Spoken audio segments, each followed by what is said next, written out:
The red line has not just been crossed. It has been vaporized in fire and steel. The unthinkable has happened in the world's most volatile waterway. Tonight, the symbol of American global power, a United States Navy aircraft carrier, is burning in the Strait of Hormuz. This is not a drill. This is not a simulation. We have confirmed reports from multiple maritime security sources that the USS Theodore Roosevelt Carrier Strike Group has been the target of an unprecedented, saturation-level drone attack launched by Iran's Islamic Revolutionary Guard Corps. Initial reports are chaotic, but the one terrifying fact piercing through the fog of war is this: the carrier's defenses were overwhelmed. The Hormuz gauntlet has been sprung, and the world is now on a knife's edge. For decades, this warship, and others like it, have been the uncontested queens of the sea, a floating sovereign territory of the United States, crewed by 5,000 sailors and aviators, protected by a multi-billion-dollar shield of destroyers, cruisers, and its own formidable onboard weaponry. It is the ultimate instrument of power projection, a symbol that has deterred adversaries and reassured allies for nearly a century.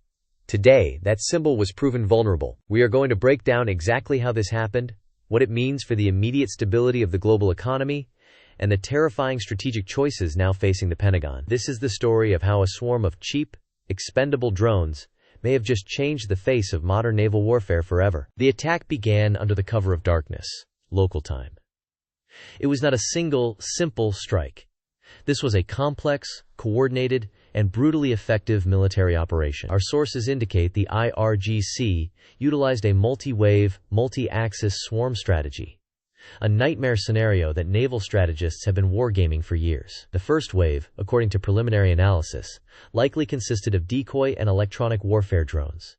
Their job was not to strike but to die. These drones, flying at low altitudes and in irregular patterns, were designed to light up and confuse the sophisticated SPY-1 radars of the AEGIS defense system aboard the escorting Arleigh Burke-class destroyers and Ticonderoga-class cruisers. They acted as electronic bait, forcing the Carrier Strike Group's command and control to reveal its detection capabilities, classify dozens of potential threats simultaneously, and begin expending its multi-million-dollar Standard Missile interceptors on what were essentially low-cost decoys. Every SM-2 or Evolved Sea Sparrow missile fired at a decoy is one less missile available for the real threat. This is the core principle of a saturation attack.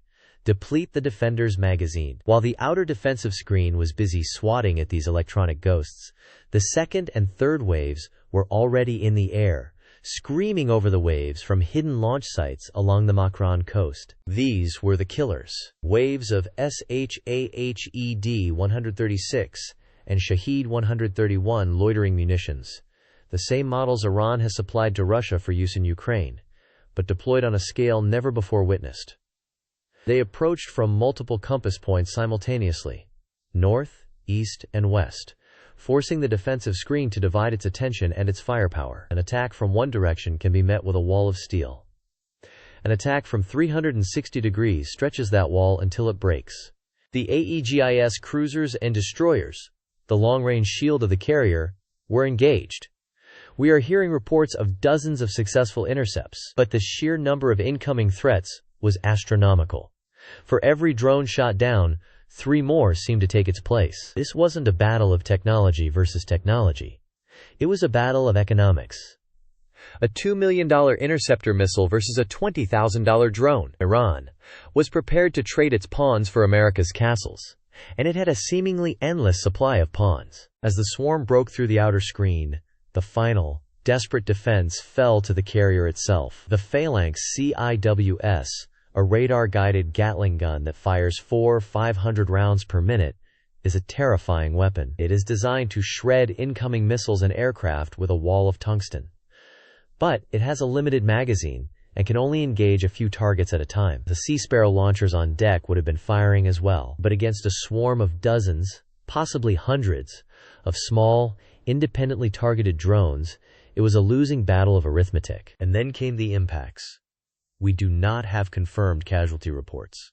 The Pentagon has gone completely dark, a sign of the extreme gravity of the situation, but we are picking up chatter of significant damage to the flight deck and potentially the island superstructure. The flight deck is the heart of a carrier. Damage here means no aircraft can be launched or recovered. It means the single most powerful conventional weapon in the U.S. arsenal has been, at least temporarily, neutralized. Mission killed, in military parlance. This is a strategic cataclysm. The psychological impact cannot be overstated. For the first time since World War II, a U.S. aircraft carrier has sustained significant damage in a direct hostile action. The aura of invincibility that surrounds these steel behemoths has been shattered by fiberglass drones built in Iranian workshops. This single event recalibrates the balance of power not just in the Persian Gulf, but across the globe. It sends a message to Beijing, to Moscow, to every adversary of the United States. Your supercarriers are no longer untouchable. Now let's talk about the immediate consequences. The Strait of Hormuz, the narrow chokepoint through which nearly a third of all seaborne oil passes, is now a live-fire combat zone. As we speak, maritime insurance underwriters in London and Tokyo are declaring it a war exclusion zone. This means any tanker attempting to transit the strait does so without insurance, an unacceptable risk for any shipping company. The flow of oil has effectively stopped. The markets are in free fall. We are witnessing a price shock that will dwarf the crises of the 1970s. The cost of gasoline, of heating oil, of every single product that relies on transportation and manufacturing, is about to explode. The global economy, already fragile, is teetering on the brink of a catastrophic recession, triggered by this single act of aggression. Iran has not just attacked a U.S. warship. It has taken a knife to the world's economic jugular. This was the IRGC's gauntlet. For years, they have threatened to close the strait if attacked. They have invested not in massive, expensive naval ships to challenge the U.S. Navy one-on-one, but in asymmetric warfare, fast attack craft, anti-ship missiles, and, most presciently, vast arsenals of drones. They plan to turn the narrow, confined waters of the strait into a kill box, a deadly gauntlet that no navy, however powerful, could pass through unscathed. Tonight, they proved their strategy was not a bluff. Which brings us to the terrifying question: what happens now? The President of the United States is currently meeting with the National Security Council. A U.S. aircraft carrier, American territory, has been attacked. American service members have almost certainly been killed or wounded. This is an act of war by any definition. The pressure for a massive, decisive response will be immense. Let's analyze the options on the table, none of them good. Option 1. The Fury. This is the full-scale retaliation. This would involve overwhelming air and missile strikes from U.S. assets across the region and beyond. B-2 stealth bombers launching from Missouri, Tomahawk cruise missiles fired from submarines in the Arabian Sea, and fighter jets from every base in the Middle East. The targets would be IRGC command centers, drone manufacturing facilities, nuclear sites, naval bases, and political leadership infrastructure. The goal of this option would be to permanently cripple Iran's ability to project power. But the risks are apocalyptic. Iran would undoubtedly retaliate against U.S. bases and allies in the region. Israel, Saudi Arabia, the UAE would all come under massive missile and drone attacks. Hezbollah could open a second front on Israel's northern border. The entire Middle East would be plunged into a devastating, region-wide war that would make the conflicts in Iraq and Afghanistan look like minor skirmishes. The global economy wouldn't just enter a recession, it would collapse.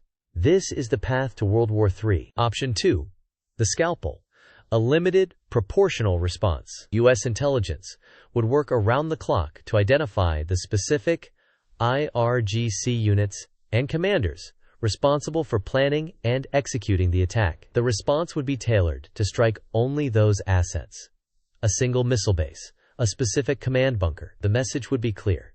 We know who you are, we know where you are, and we can touch you whenever we want. This option is designed to re-establish deterrence without triggering a full-scale war. It offers Iran an off-ramp, a chance to de-escalate, but it carries its own immense risks. To a shocked and angry American public, and to emboldened adversaries, it could be perceived as weak. After having a carrier savaged, would a single retaliatory strike be enough? Iran might see it as a sign that they can get away with attacking U.S. forces, calculating that Washington has no stomach for a real fight. It could invite further, even bolder aggression down the line. Option 3. The Anaconda. Economic and diplomatic strangulation. This would involve a complete naval blockade of Iran's ports, a maximum pressure campaign on steroids that seeks to cut Iran off from the entire global system. Every financial transaction, every shipment of goods, every drop of oil would be interdicted.